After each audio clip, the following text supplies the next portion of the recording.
حدیث نمبر 18 جی 18 کتنی ہے؟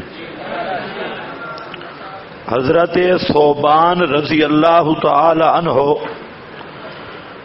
قال قال رسول اللہ صلی اللہ علیہ وسلم لا تقوم الساعۃ حتی یبعث دجالون کذابون کلہم یزعم انہ نبی وانا خاتم النبیین لا نبی بعدی۔ آپ نے فرمایا یہ جو مرزا کہتا ہے نا کہ میں بروزی نبی ہوں اور آپ کی مہر مجھ پہ لگی ہے، دیکھو مہر لگ رہی ہے، یہ آپ مہر لگا رہے ہیں مرزا پر۔ فرمایا لا تقوم الساعۃ حتی یبعث، اس وقت تک قیامت قائم نہیں ہوگی حتیٰ کہ مبعوث ہوں گے دجالون، بڑے بڑے دجال، دجالون کذابون۔ دیکھو صبح کے سبق میں آپ کو پتہ چلا مرزا کذاب ہے نہیں ہے، دجال ہے نہیں ہے۔ اب دیکھو آپ نے فرمایا دجالون کذابون کلہم یزعم انہ نبی، ہر ایک کا خیال ہوگا اور دعویٰ کرے گا کہ میں نبی ہوں، خبردار انا خاتم النبیین لا نبی بعدی، میں آخری نبی ہوں، میرے بعد کوئی نبی نہیں۔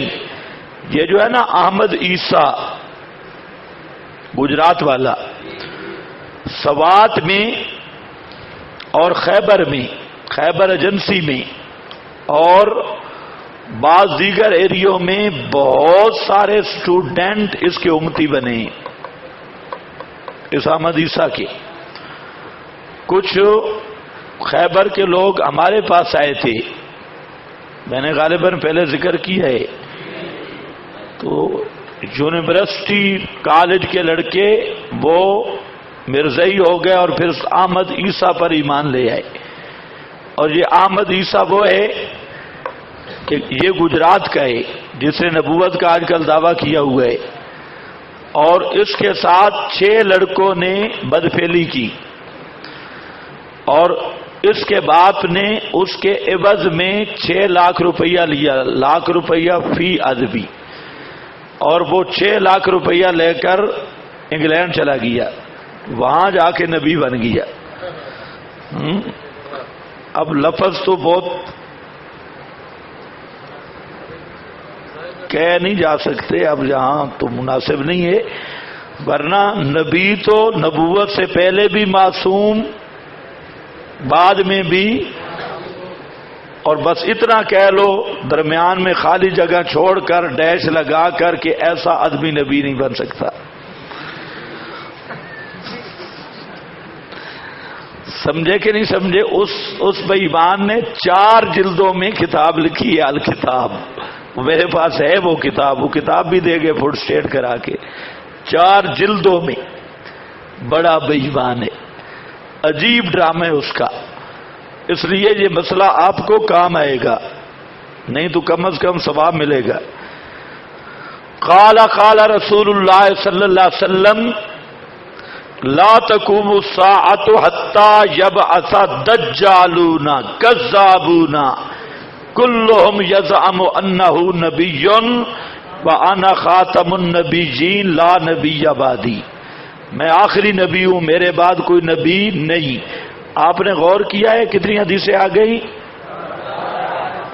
18 حدیثیں کس پہ آ رہی ہیں؟ میں نے جو دعویٰ کیا آپ نے وہ دیکھنا ہے کہ خاتم میں جو جھگڑا ہے، خاتم النبیین، یہ حدیثیں میں پیش کر رہا ہوں خاتم النبیین کے معنی پر، کہ خاتم النبیین کا یہ معنی نہیں کہ اب نئے نبی آپ کی مہر سے بنیں گے، خاتم النبیین کا معنی ہے آخری نبی جن کے بعد نیا نبی پیدا ہو سکتا کوئی نہیں، اس پر حدیثیں آ رہی ہیں خاتم النبیین کے لفظ کے معنی پر۔ اس کے بعد ہے حضرت حذیفہ کہتے ہیں انا خاتم النبیین لا نبی بعدی، میں آخری نبی ہوں اور لا نبی بعدی، میرے بعد کوئی نبی نہیں۔ الطبرانی۔ حدیث نمبر 20 حضرت ابو امامہ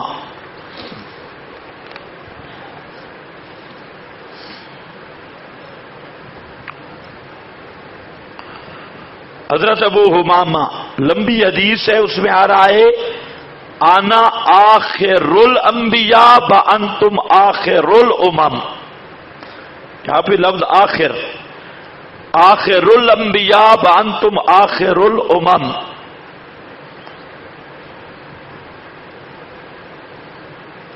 ابن ماجہ میں آخری نبیوں کا اور تم آخری امتوں کے۔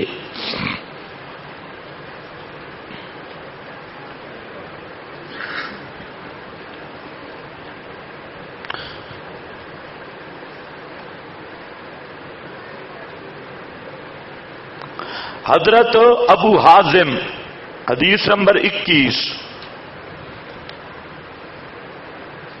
فرماتے ہیں کالا کانت بنو اسرائیل تسوسہم الانبیاء،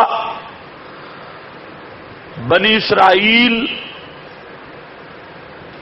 کی نگاہ بانی یعنی سیاست انبیاء کرتے، کلما ہلاک نبی خلفہ نبی وَإِنَّهُ لَا نَبِيَّ بَعْدِي،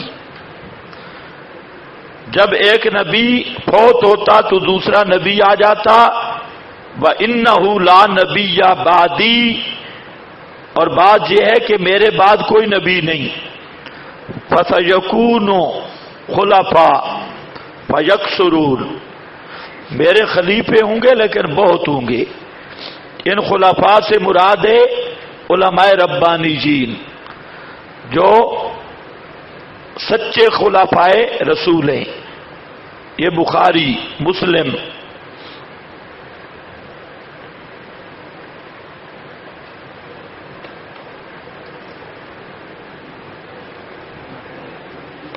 بس بھائی اس پہ کام لمبا ہے۔ یہ 60 صحابہ کے نام میرے پاس جہاں لکھے ہیں، 60 صحابہ سے، تو ہمارا مقصد صرف آپ کو ایک لین دینا ہے۔ جہاں تک ایک اب بات سن لو کہ نبی کریم، یہ پوری احادیث کا میں ایک آپ کو عنوان دے رہا ہوں۔ آپ صلی اللہ علیہ وسلم کا اللہ نے جو تعارف کرایا،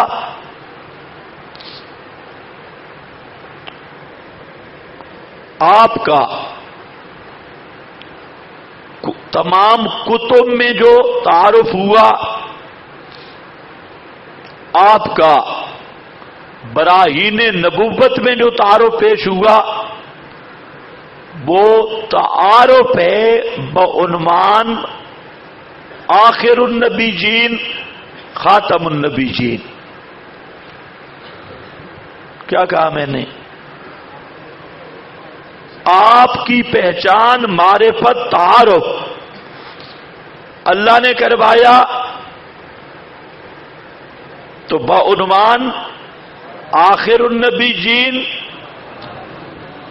کتابوں میں آیا بعنوان آخر النبیین، انبیاء نے کروایا بعنوان آخر النبیین، آپ نے خود اپنا تعارف کرایا بعنوان آخر النبیین، اور تمام ملل امم نے آپ کی پہچان کروائی بعنوان آخر النبیین۔ آپ کے براہین و معجزات میں جو آپ کی پہچان ہے وہ بھی بعنوان آخر النبیین. سمجھ رہے ہو کہ نہیں؟ جس نے محمد کو مانا لیکن آخری نبی نہیں مانا اس نے محمد کو پہچانا ہی نہیں صلی اللہ علیہ وسلم. کیونکہ اللہ نے جو تعارف پیش کیا وہ کس عنوان سے کہ محمد ہے ہی خاتم الانبیاء، کتابوں میں نبی محمد ہے ہی آخر الزمان پیغمبر. اب اس کی مثال آپ نے پڑھا ہے، میں صرف آپ کو اب اشارہ کروں گا. آپ نے اذ اخذ اللہ میثاق النبیین پڑھی، وہاں پر میں نے ختم نبوت پہ استدلال کیا تھا. جنہوں نے پڑھی ہے اب وہ استدلال کافی ہے. اب وہ سب سے پہلا تعارف اللہ پیش کر رہے ہیں امام الانبیاء صلی اللہ علیہ وسلم کا ارواح الانبیاء کے سامنے، سب سے پہلا تعارف. لیکن تعارف کے اندر دو ایسی چیزیں رکھی کہ تعارف ہے بعنوان نبی آخر الزمان، کہ محمد مصطفیٰ صلی اللہ علیہ وسلم کا تعارف ہے کہ یہ آخری نبی ہیں. اس کے بعد تمام کتب سماویہ، جتنی آسمانی کتابیں آئیں جو موجود ہیں جو معدوم ہو گئیں، سب کے اندر آپ کا تعارف تھا نبی آخر الزمان. آج بھی مشہور ہے، سب کتابوں میں بھی آپ کا تعارف، صحائف ابراہیم میں، تورات میں، انجیل میں، سب میں آپ کی پہچان اور معرفت نبی آخر الزمان. پھر قرآن کریم میں یہ مقام احزاب مقام تعارف ہے. ما کان محمد، نام ذکر کیا نا، ما کان محمد، تو نام پہچان ہی ہے نا. تو اب مقام تعارف پہ کیا ذکر کیا؟ ما کان محمد ابا احد من رجالکم ولکن رسول اللہ وخاتم النبیین. تو آپ کا قرآن کریم یعنی سب کتب میں بھی تعارف ہے بعنوان نبی آخر الزمان. اور اسی طرح میں نے کہا کہ تمام امتوں کو آپ کی پہچان. ابھی آپ نے مسلم کی حدیث پڑھی، سب جب جائیں گے انت رسول اللہ و خاتم الانبیاء. یہ سب امتوں میں بھی آپ کی پہچان ہے نبی آخر الزمان. تب کہیں گے میدان قیامت میں انت رسول اللہ و خاتم الانبیاء. کچھ بات سمجھ رہے ہو کہ نہیں؟ اور آپ کے معجزات میں، براہین نبوت میں، وہ حدیث میں نے آپ کو سنائی جو ضب والی حدیث تھی، اس میں آپ نے اس ضب سے پوچھا من آنا، تعارف ہے یا نہیں؟ من آنا، میں کون ہوں، میری پہچان کیا ہے؟ گو ضب سے پوچھا من آنا. آگے اس نے من آنا کے مقام پہ کیا کہا؟ انت رسول رب العالمین و خاتم النبیین. آپ اللہ کے رسول ہیں اور خاتم النبیین. میں نے کہا گو بھی مرزا سے تو اچھی تھی، گو بھی آپ کو پہچانتی تھی کہ انت رسول رب العالمین و خاتم النبیین. یہی تعارف تھا. اور آپ نے اپنا تعارف کیا پیش کیا؟ انا احمد، انا محمد، انا احمد، انا العاقب الذی لیس بعدہ نبی. مقام تعارف میں آپ نے پیش کیا کہ میں آخری نبی ہوں، میں آخری نبی. تو حاصل یہ نکلا، ان سب روایات کو اب آپ لگا سکتے ہیں کہ پہچان محمدی یا معرفت محمدی ہے ہی بعنوان نبی آخر الزمان. ایک آدمی کہتا رہے میرا محمد مصطفیٰ پر ایمان ہے، لیکن اگر آخری نبی نہیں مانتا، سارے کمالات آپ کے مانتا ہے، تو اس نے محمد مصطفیٰ کو پہچانا ہی نہیں. اور جو محمد مصطفیٰ کو پہچان نہیں سکا وہ کبھی مسلمان ہو سکتا نہیں، وہ اسی طرح کا کافر اور قرار رہے گا. سب احادیث آپ جوڑ سکتے ہیں، سب ایک لڑی میں لے آؤ. اس کو اگر اور عنوان بنانا ہے وہ بھی بنا لو کہ مسئلہ ختم نبوت کئی عنوانوں میں احادیث میں آیا، قرآن میں آیا، کئی عنوانوں کے تحت۔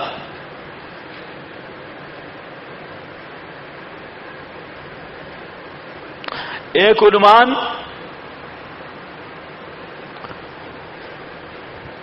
اسم اعلی، خاتم، دوسرا عنوان اسم فاعل، تیسرا عنوان صیغہ ماضی۔ قراتیں بھی کتنی تھی؟ عنوان بھی کتنے ہیں؟ قراتیں بھی کتنی ہیں؟ عنوان بھی کتنے ہیں؟ 3۔ اب احادیث لگا لو، آپ کے پاس تینوں چیزیں میں نے بیان کی اگر آپ کے ذہن میں۔ خوتمہ بے اعلی ہے نا، اعلی، اور ماضی بھی ہے، ذاہبت النبوہ، انقطعت النبوہ، ختم النبوہ، لم یبقى من النبوہ۔ تو اب یہ تینوں عنوان آپ کو پوری احادیث کو لگا لو اس پہ، امید ہے انشاءاللہ آپ لگا لیں گے۔ ہاں، اور عنوان بنا لو، تیسرا عنوان بنا لو کہ ختم نبوت کو کہ انداز کیا ہے، اس پر بھی کئی عنوان ہیں۔ ایک ہے ختم نبوت کا عقیدہ مثال کے ساتھ بیان کیا، تفہیم کے لیے مثال دی، کیونکہ اوقع فی الذہن اوقع فی النفس ہے۔ پھر جملہ اسمیہ کے ساتھ ذکر کیا، جملہ خبریہ کے ساتھ ذکر کیا، اور پھر اس میں بھی مختلف چیزیں آ رہی ہیں۔ ان جملوں میں غور کرو اور صرف و نحو معنی کے اعتبار سے اور عنوان اس کے اندر بنیں گے۔ تو خیر، مقصد تو وہ تو خطابت ہے، صرف آخر میں آپ کو خطیب بھی بنا دیں۔ تو باقی یہاں تک یہ مسئلہ بس کافی ہے، ہو گیا۔ اس کے اور جو ما لہا ما علیہا ہے، اور میرا خیال ہے کہ جیسے مسئلہ آپ نے ختم نبوت کا پڑھا تو مسائل کا بھی اس کو آخری بنا دو۔